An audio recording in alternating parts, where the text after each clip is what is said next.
La furia del monzón, por Tía Guanzón. Capítulo 29. El viento de poniente suspira, todas las lunas expiran. Vacun, que a amor perdido añora, se alza y el mundo devora. La nana que Talasin había escuchado cantar a niños en las calles de Escaya ahora resonaba como un coro siniestro en su cabeza. Talasin había creído que todos los otros dragones eran las criaturas más grandes que jamás vería, pero no eran nada en comparación con aquel mastodonte. A pesar de que la mayor parte de su cuerpo aún permanecía en el interior del volcán Actamasok, la parte que podían ver habría aplastado el castillo de llantas al completo solo con enroscarse alrededor. Aún le dolía el brazo derecho, pero apenas lo sentía con las oleadas de adrenalina que la recorrían por completo. Talasin estaba completamente centrada en el devoramundos, en aquel mito que había cobrado vida. Bacon se alzó en dirección al yate. Alaric lo encoró hacia la derecha de forma brusca y las colosales fauces se cerraron en el aire vacío, con una fuerza que retumbó como un trueno. Los coracles polilla de los encantadores se habían alejado hasta estar a una distancia relativamente prudencial, e Ishan le rogaba a Talasin mediante la heteronda que lo siguiera. Talasin desactivó el transceptor cortando la daya. «Si huimos, alzará el vuelo para perseguirnos y no podremos frenarlo», le dijo a Alaric. «Tenemos que asegurarnos de que no salga del volcán». Alaric arqueó una ceja. «¿Entonces me quedo volando alrededor de su cabeza como si fuéramos una mosca?» «Sí, moléstalo hasta hartarlo, que se te da genial», le respondió. Por poco apropiado que fuera aquella riña dada la situación, hizo que Talasin se centrara en la situación. Aquello era algo familiar a lo que aferrarse, algo real. Alaric refunfuñó algo en voz baja, pero hizo lo que Talasin le había pedido. El yate se movió alrededor del volcán en círculos desordenados, y Vacun giró el cuello para seguirlo. El dragón blanco no perdía de vista el navío. Gruñía y mordía letal y alerta. Una enorme extremidad anterior emergió del abismo y clavó las garras alrededor del borde del cráter, arrancando tierra y roca con el movimiento. Era muy obvio que aquel dragón no tenía reparo alguno en dañar a alguien de sangre en Navarena. Pero los otros, los dragones que habían escoltado el yate hasta Vasillas, los que se habían quedado sobrevolando cerca o descansaban en la ladera, todos ellos acudieron en defensa de Talasin a toda prisa. El aire nocturno se llenó del batir de las alas, y el miedo le comprimió el corazón cuando comenzaron a acercarse desde arriba. Eran tan pequeños en comparación con el devoramundos. No podía dejar que ninguno de ellos muriera. Le contó el plan de forma apremiante a Alaric. Parecía notablemente poco impresionado, pero aún así apuntó hacia abajo con el yate. La mirada violeta de Vacun lo siguió brevemente, pero entonces se centró en el grupo de dragones que se acercaban a él. Echó hacia atrás la cabeza e inhaló a la vez que los otros dragones. Una muralla de llamaradas naranjas salió despedida en dirección a Vacun e iluminó la noche, más grande que los mundos, más brillante que los soles. Y aún así se vio reducida a algo diminuto en comparación con el maremoto de magia amatista que salió junto con otro rugido de las fauces del dragón blanco. El fuego y el vacío voraz se estrellaron en lo que prometía ser un choque desastroso. El aire retumbó con el sonido y el velo entre el eterespacio y el reino material se destruyó. Pero medio segundo antes de que las dos energías se encontraran en el centro, un nuevo escudo de magia negra y dorada emergió entre ellos, proyectado desde el yate que había más abajo. La esfera de eclipse cubrió el pico del volcán, encerrando a Vacun allí dentro. Las llamas del resto de los dragones se estrellaron de forma inofensiva contra la barrera y desaparecieron.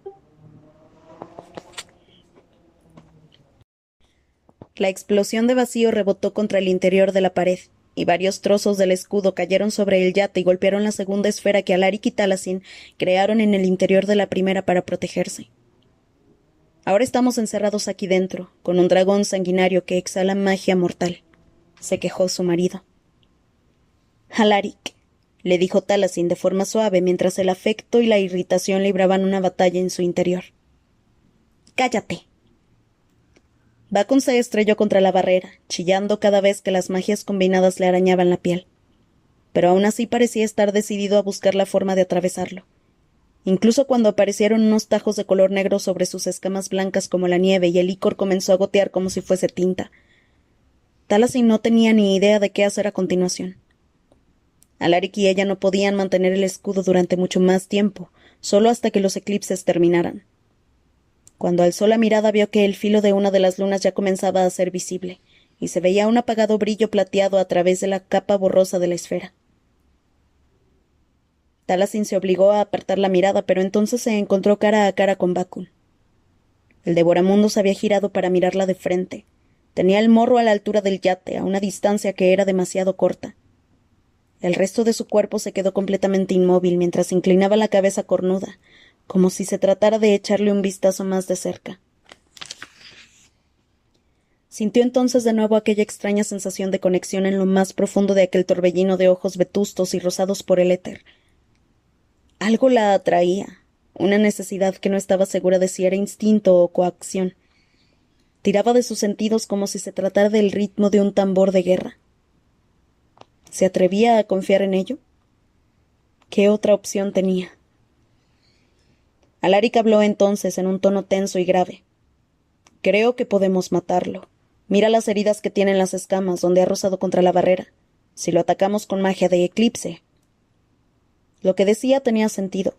Matar a Bakun ciertamente cortaría la única fuente de vacío voraz de todo Lir, pero aquello aseguraría que la época yerma no volviera a ocurrir nunca más. ¿Qué era la muerte de una antigua criatura ante millones de vidas? Sin embargo, estaba ese deseo. Se volvió más y más irresistible cuanto más miraba al antiguo dragón a los ojos. La atraía de la misma forma en que la grieta de luz lo hacía. ¿Cómo podía llamarse a sí misma Etermante si no confiaba en su propia magia? ¿Y si Alaric y ella podían salvarlos a todos, incluyendo a la criatura? Taliesin tragó saliva e hizo desaparecer la telaluz que envolvía el yate. Se separó de su contraparte obscura en hilos que se deshicieron y la esfera más pequeña desapareció por completo. ¿Qué?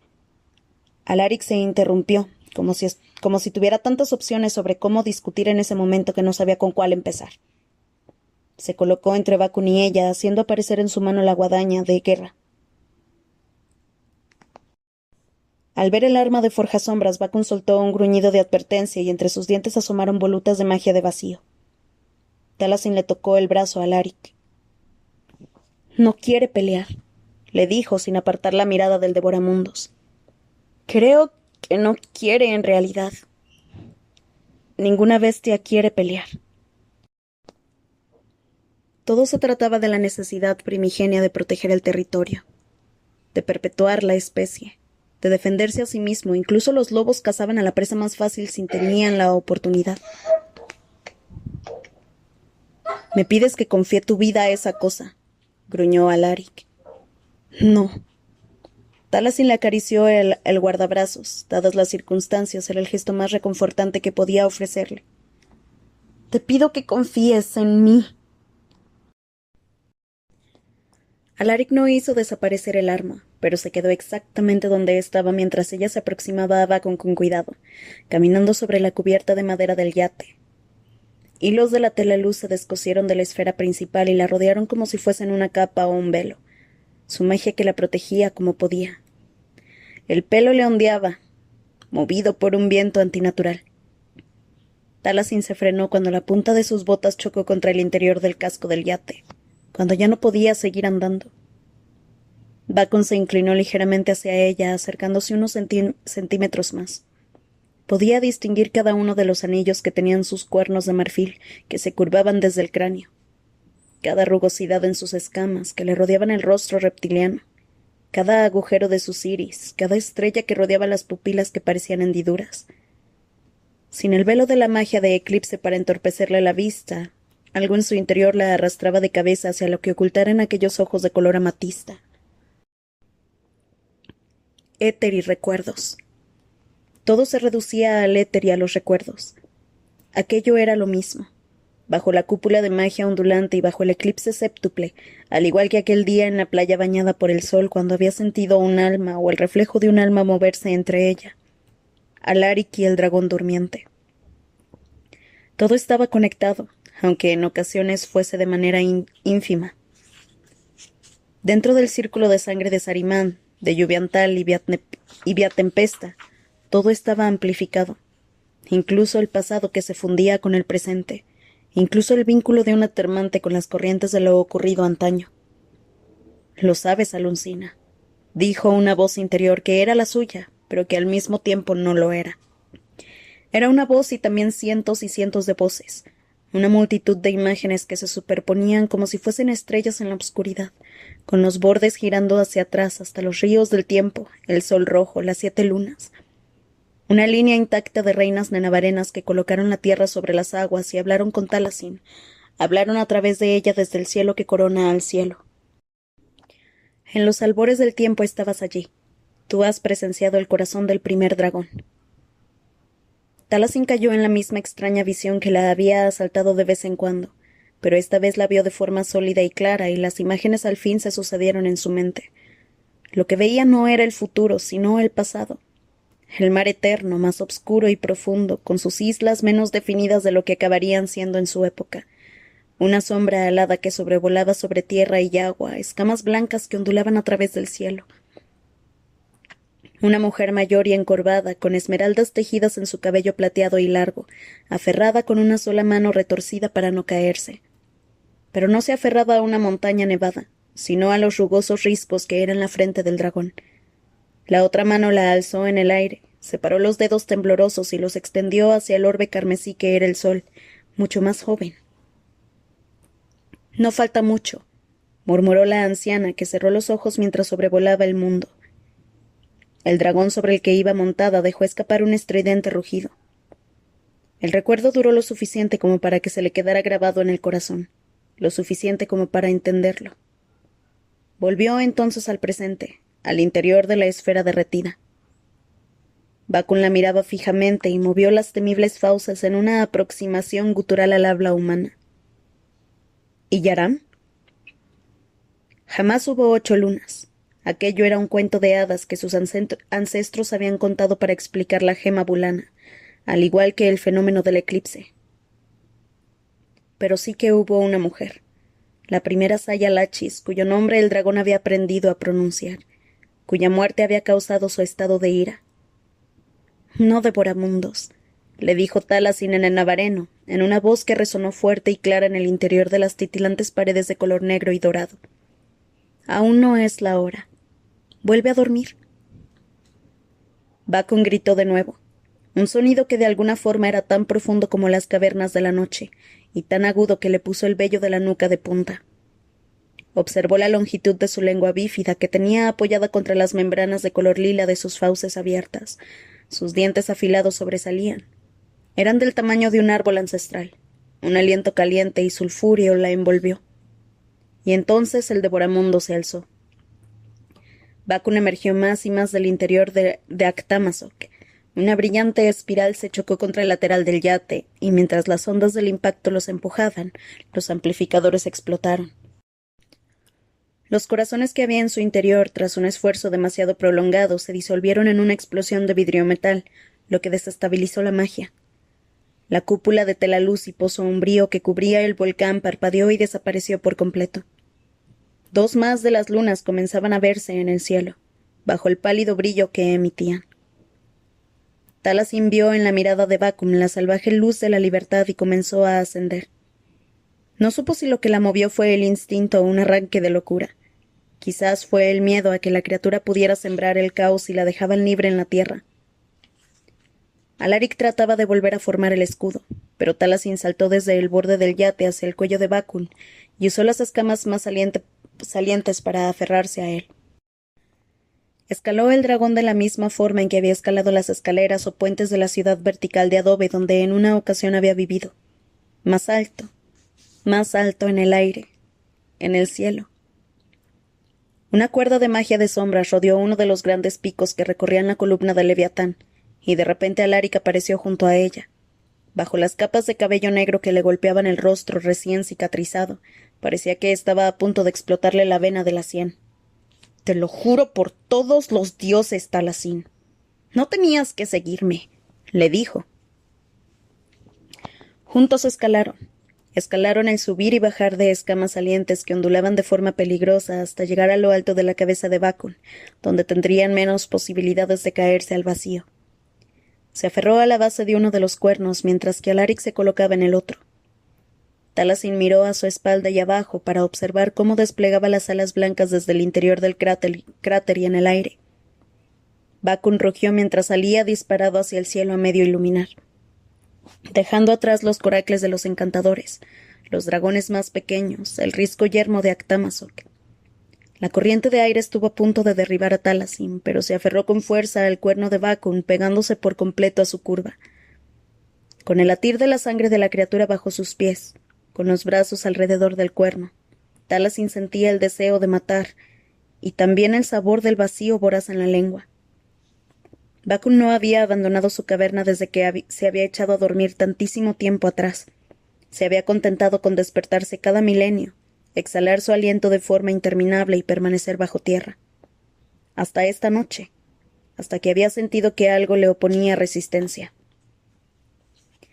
Ahora estiró las alas sin que la roca o la tierra se lo impidieran, con el cuerpo ardiente como una fragua gigantesca. Parecía invencible, triunfante. Quería tragarse el mundo, quería verla de nuevo, quería exhalar. No. Talasin le clavó los talones a Bakun en el pellejo. Resopló y voló más alto, mucho más alto que cualquier nave, más alto que cualquier águila. Era como volar sobre una montaña, o quizás como estar de pie sobre una y sentir cómo crecía, llevándola más y más cerca de donde las grandes naves de los ancestros navegaban. El frío de las alturas golpeó a Talasin y enseguida lo siguió... ¿La lluvia? No. Era una neblina. Escupió un montón de nubes. Tenía la sensación de que Alaric se habría reído de ellas si él no estuviese en la misma situación. Al principio lo veía solo entre breves destellos de la luz de las estrellas, y después lo vio más claramente. Su forma se solidificó bajo el brillo de las lunas que regresaban al cielo. Se miraron a los ojos mientras sobrevolaban el mundo, bajo las pálidas lunas crecientes y la neblina plateada a lomos de una vetusta criatura alada. Pero no tenían mucha oportunidad de maravillarse ante la situación, ya que Bakun echó la cabeza hacia atrás. Aquello sobresaltó a Talasin, que alzó los pies en el aire antes de aferrarse con más fuerza al cuerno, apretando los dientes del esfuerzo. El dragón soltó otro rugido y emanó una nueva oleada de magia de vacío que salió disparada hacia adelante. Las nubes se apartaron entre la corriente palpitante de color violeta, tan intensa que el destello permaneció grabado en la visión de Talasin mucho después de que hubiese desaparecido. Otro rugido, otra oleada, una y otra vez en un ciclo eterno. El vacío voraz rugió a través de los pulmones del dragón como si fueran desfiladeros, derramándose de una garganta capaz de tragarse lunas enteras. El cielo se iluminó con el fuego amatista a kilómetros de distancia. El devoramundos rugió hasta quedarse ronco, y después siguió rugiendo, azotando el cuello de forma salvaje con cada aluvión de magia de vacío. A pesar de que los amplificadores ya no existían, los fragmentos de los recuerdos ancestrales aún permanecían en el alma de Talasin. Se agitaban entre el frío y las estrellas, convocados por los rugidos de Bakun, por su lamento. Talasin movió la mano derecha cicatrizada como si estuviese en trance. Temblorosa le acarició el rugoso ceño a la criatura. Las lágrimas le caían a Talasin por las mejillas. Eran sus lágrimas o las de Illaram. Quizás no importaba. Años atrás, durante la guerra, jamás había llorado. Nenabar también la había cambiado en ese sentido, y quizás eso también era bueno. Aún no ha llegado el momento, repitió de forma suave. Lo siento. El dragón se quedó quieto escuchándola con total claridad a pesar del batir de sus alas, del aullido del viento y de los ecos del vacío voraz. Todo acaba, continuó. Incluso la noche más larga, incluso la pena. Miró a Alaric a través de las lágrimas. Parecía poder entenderla también por el tono en que lo dijo, a pesar de que no entendiese la lengua del dominio. Algunas cosas iban más allá del idioma. Algunas cosas, como la pérdida y la esperanza, eran iguales en todo el mundo.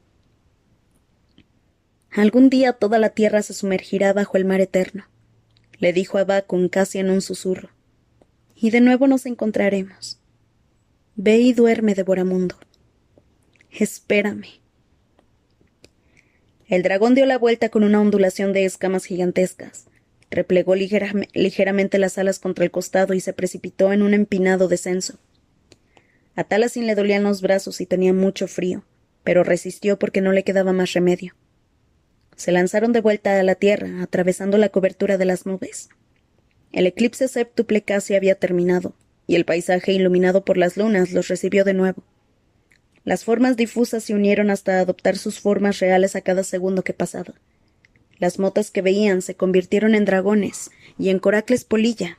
Los campos ensombrecidos se convirtieron en buques pluviales y el mar negro más oscuro se convirtió en el profundo cráter volcánico. Y se dirigían directos a él. En cuanto Bakun comenzó a hundirse de cabeza en aquel abismo, Alaric conjuró un rezón de magia de sombras y lanzó el hado punzante hacia el borde del cráter. Se balanceó hacia donde estaba Taliesin. La agarró de la cintura y corrió por la curvada cuesta de marfil que caía a toda velocidad.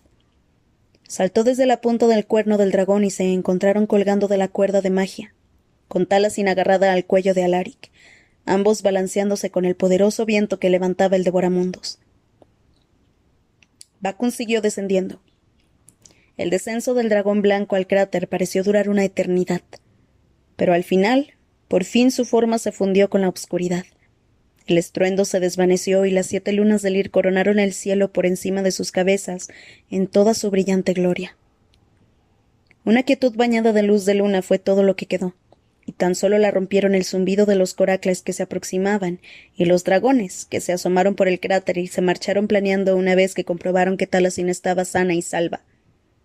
«No vuelvas a hacer eso jamás», le espetó Alaric.